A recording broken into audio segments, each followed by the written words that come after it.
Good morning, everybody. Thank you very much for coming. Sorry for the slightly late start. Had a few technical issues. Part of this presentation involves an online demo, and we've had some problems with internet connection, which is a bit of an issue, but we've solved it now. So I'll probably need to crack on because obviously we're starting 5 minutes late. I'm here today to talk to you about how you can increase engagement with your prospects and customers, and how you can improve your return on investment through personalisation. So to open this, the Direct Marketing Association did a survey they call a GAP report. And part of the GAP report is to look at what influences people to respond to direct marketing, whether that be direct mail, email marketing, and the like. And they wanted to understand what are the key factors in people responding. The most important factor actually was brand recognition, and you perhaps understand that. If you receive communication from a brand that you recognise and trust, you're more likely to respond to them. But when you strip brand recognition out of the equation, personalisation was the next most important factor. So using personalisation effectively can get your customers and prospects to respond and engage with you. I want to briefly look at the communications between you as a marketing manager or marketing executive, between you and your customer, and how personalisation has evolved over the years. And it really started to come into play back in the 1980s, and it was as sophisticated as sticking a address label on an envelope, and that's about all you could really do back then, certainly en masse. But when the 1990s came along, sort of, desktop, PC revolution, software revolution, the use of word processing software enabled people to do more personalisation and use variable text. So you could go from beyond just sticking a label on an envelope to actually personalising a letter, and not just saying hi John or dear John, but actually pulling in some text content into the letter to make it more relevant to people. As we sort of hit the turn of the millennium, things changed drastically. Obviously, email marketing started to come into play, and the use of database technology meant that you could start to personalize your emails, you could pull in text content, and actually variable images as well. And also within print, you could start to pull in variable images. So it enabled you to create very personalized mailing or email pieces that would go out to your customers and prospects. But technology continues to evolve, and probably one of the most recent developments in personalisation technology is the use of PERLs, or personalised URLs. It'd be quite interesting just to get a feel for people here. Has anyone heard of PERLs before? Can I have a show of hands of people who have heard of them? Okay, each year there's a few more. And any of you using them at all, or have used them? One or two. Okay.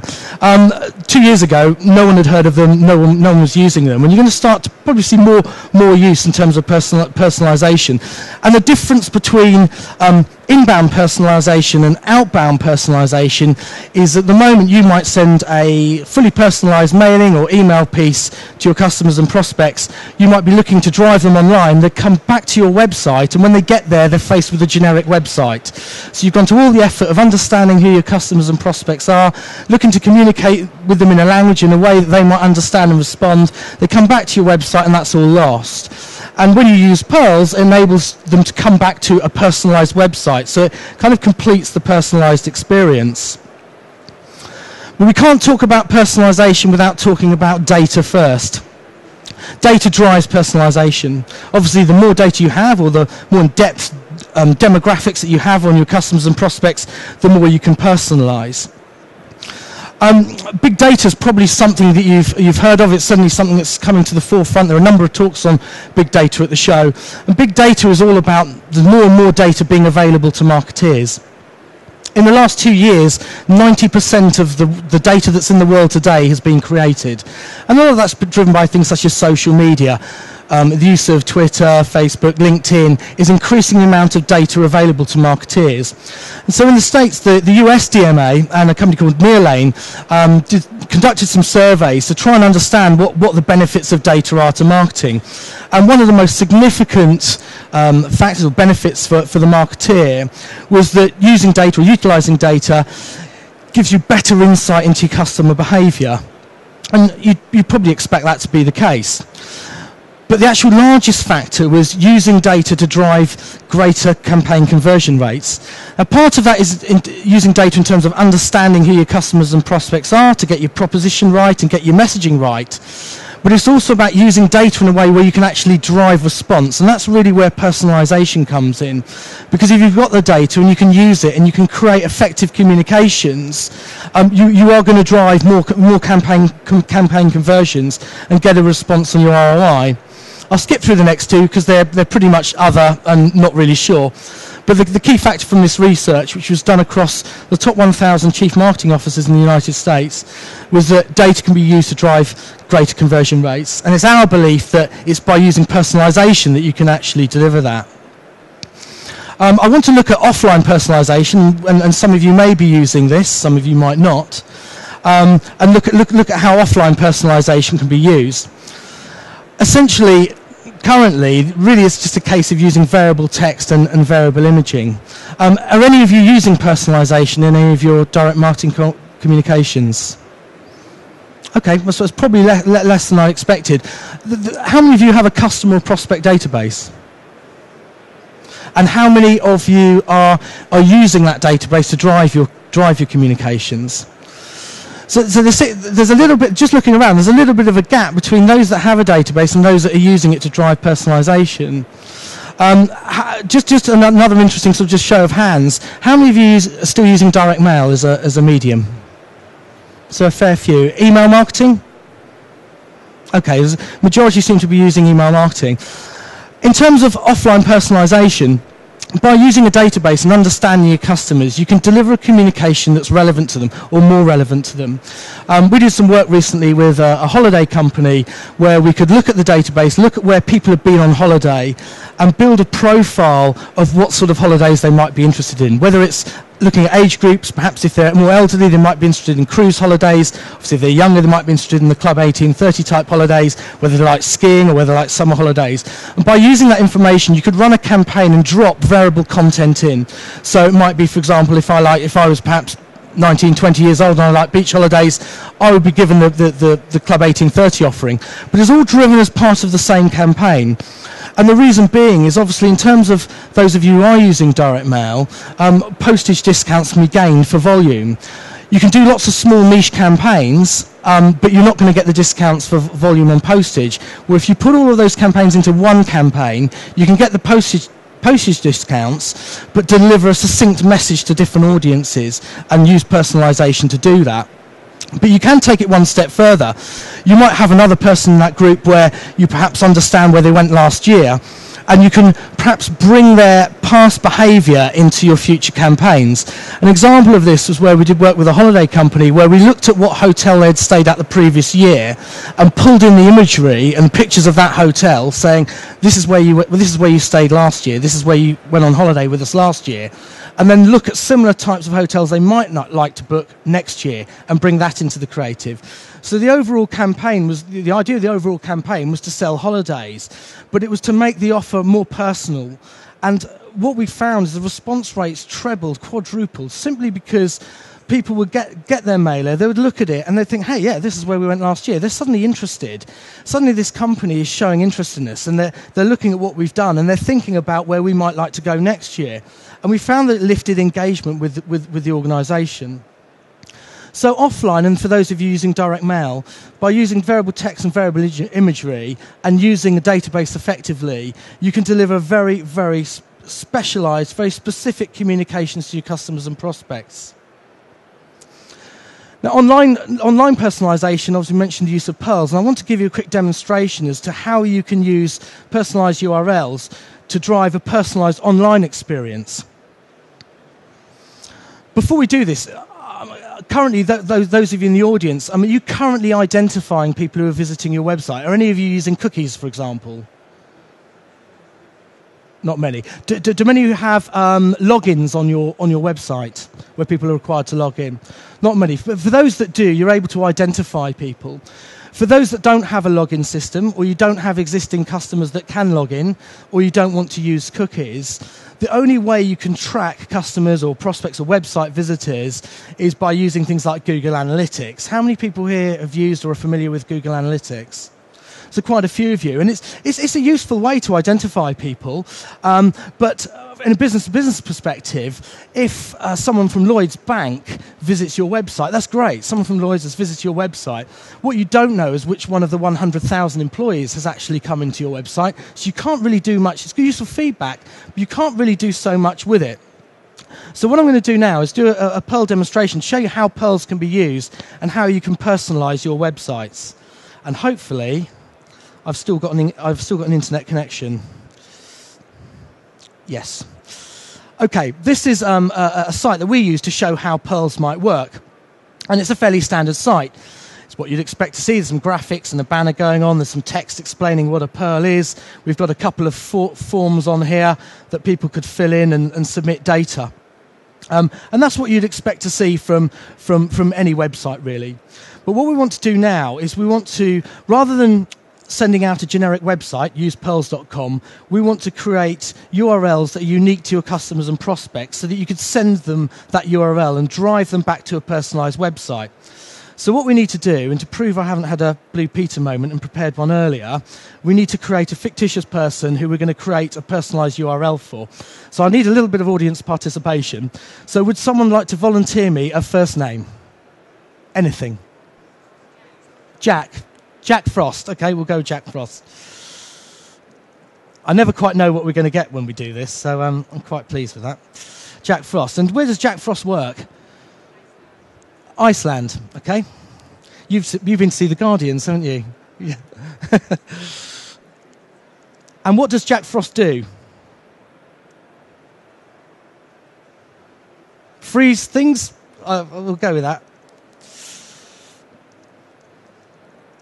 And for the purpose of this, just in case there is a Jack Frost, and just in case he does freeze things and he works at Iceland, or lives in Iceland, I'm just going to blank out these. We don't really want to spam anyone if they really do exist. Okay, so what we're doing here is we're capturing information we know about Jack Frost. Now, if you're using a database to drive your direct marketing, you will already have data available. And what we're trying to do is create a URL that we know is unique to Jack Frost. Now, in order for this to work, you essentially need to make sure that the URL is unique to that person. So we've got a number of different conventions we could use, such as Jack-Frost, Jack Frost, Jack_Frost. But the system has returned Jack-Frost. So we can take Jack-Frost, and we can switch back to our web browser. And currently, we've got a generic domain. If Jack Frost was to respond to email marketing via a Perl or via his direct mail, he would come in and have a personalized version of the site. Now, this is a very sort of basic demonstration of personalization, but probably the first thing you notice is we're pulling in some graphics and changing the graphics and personalizing them to Jack. Now, if you think of that holiday company as an example, if we knew Jack was interested in skiing holidays, we could put up pictures of the Alps. If it was beach holidays, probably would be skiing holidays, actually, being Jack Frost. But if you did want a summer vacation, we could pull up pictures of the beach. So we can basically tailor the content based upon what we know about him. But we can also create that personalized feel. So we're welcoming Jack to the site. Hi, Jack. Welcome to our site. And further down within the text, we've popped in Hi, Jack. I don't know if you can see that on the mouse pointer. But again, it's enabling us to basically personalize the content. Now, it can be used in lots of different ways. For example, you could be a conference company and you could be running a conference on oil and gas, and you might have people that are interested in oil and those interested in gas. You're promoting the same event. It's all about oil and gas. But you've got two different target audiences within that event, and you can then drive them to this site and pull up the content that's relevant to them. So if I'm a gas industry executive, I'm interested in on the speakers that are going to talk about gas. I'm not interested in oil. Or if I'm on the oil side, I'd want to see more content on oil. So it enables you to not only create that sort of personalized feel, but deliver content that's relevant to people.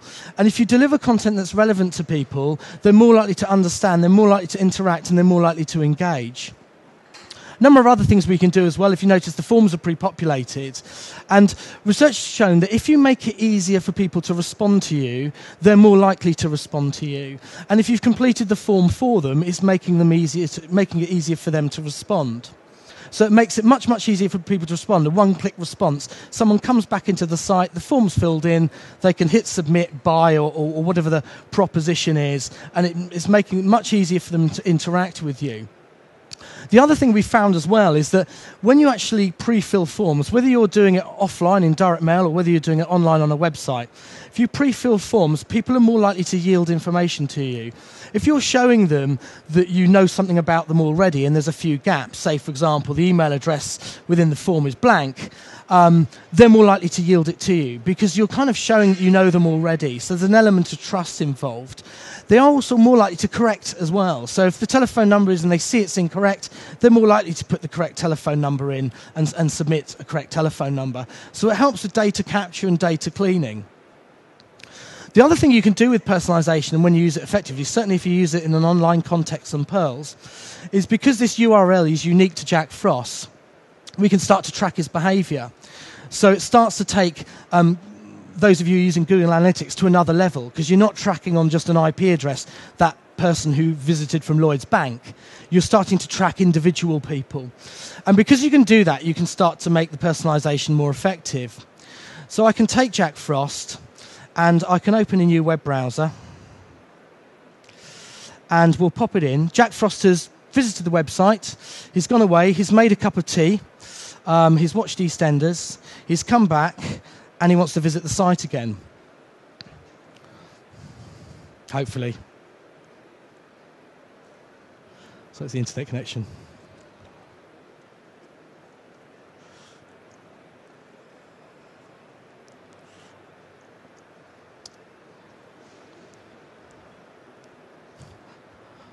I'm keeping my fingers crossed the internet connection hasn't died.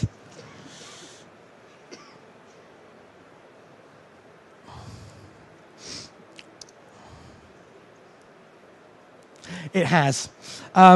Okay, you're going to have to take my word for this, I'm afraid, and hopefully it will come back. Essentially, what will happen, because we know Jack Frost has been in, when he comes back in, we can change the content on the site. So what should be happening now, if this internet connection was seamless, is that it would come back and it would say, "Welcome back, Jack." And essentially, what we're doing, because we know he's been on, we know he's come back, we can then start to change the content that we're showing, and deliver different content. So we know he's come back. I'm going to see if I can try and get it back.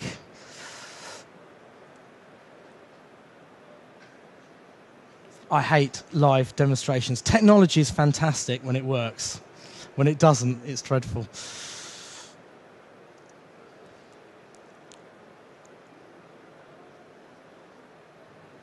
No, it's all gone. Okay, I'm going to switch back to the presentation, and I'll say you're going to have to take my word for it.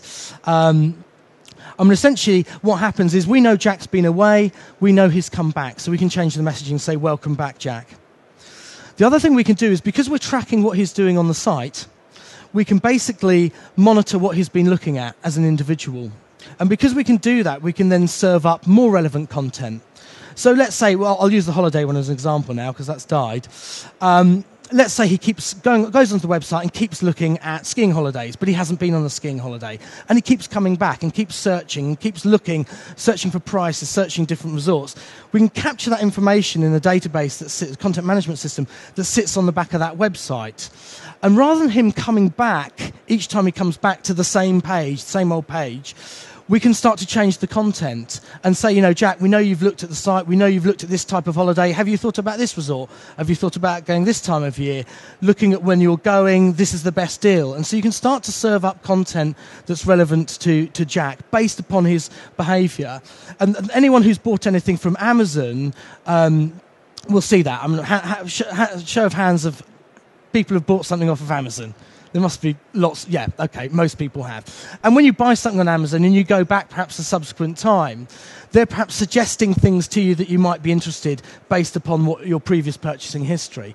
And because you have to have an account, and because you log in, and because they can identify you when you log in, it enables them to create that personalised experience and serve up things and products and offers that you might be interested in. And therefore, they're essentially cross-selling to you. And you're more likely to engage, you're more likely to respond.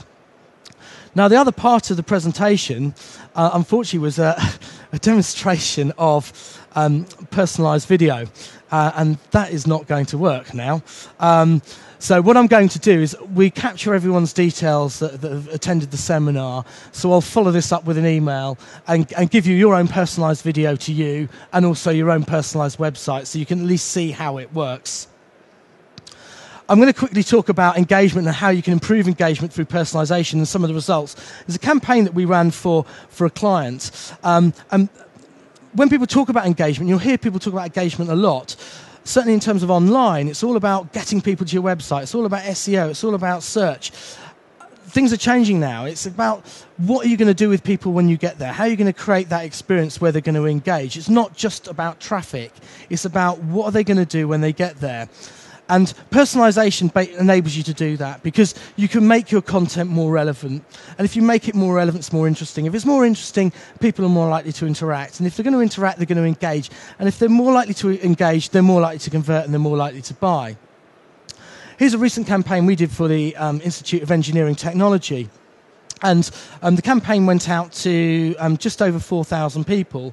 It was a highly focused list, but within that list, over a quarter of people visited their unique website. And out of the people that visited the unique website, 962 actually downloaded the white paper, and that was the call to action, which is essentially an engagement rate of 95%. Most people we know of would get nowhere near that. But if data's worked effectively, and the communication is personalised and relevant to them, and the offer's relevant to them, the topic's relevant to them, and the whole experience is personalised, you can get better results.